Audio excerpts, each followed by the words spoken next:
Hey Alan, it's Walt from White Label Suite. I'm just wanted to clarify on Carla's comment here. So even though White Label Suite is B2B, like it's designed to find commercial businesses, it's designed to find business to business. So finding landlords and rental property owners is probably not the ideal, but there are a couple of different ways that you could do that.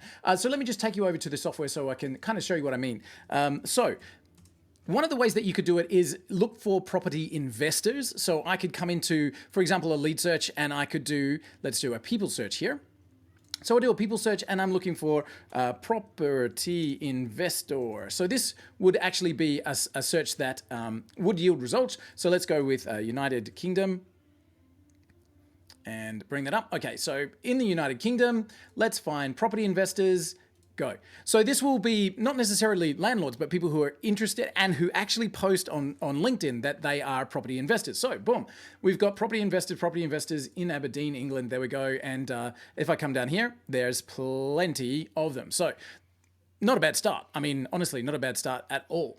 But one of the other ways, so that's using the people search. One of the other ways that we always encourage is thinking who already has those people on their books. So people like accountants or people like property managers. These are the kind of research tools that you could use. So then you could find the companies that already have those businesses on their database and you could do strategic partnerships with them. You could go into the influencer search and you could find people that talk about, for example, let's go with property investing.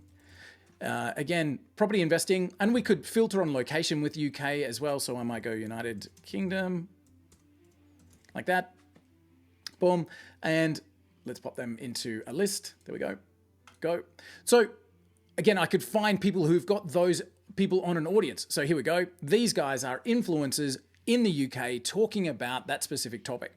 So even though we can't find necessarily a landlord who owns a rental property, those are a couple of ways that you could do it. So you could use the people search to look for property investors. You could use the influencer search to do a similar thing, or you could find companies that have those property investors like real estate, accountants, property managers using the B2B side of the tool as well. Hopefully that helps.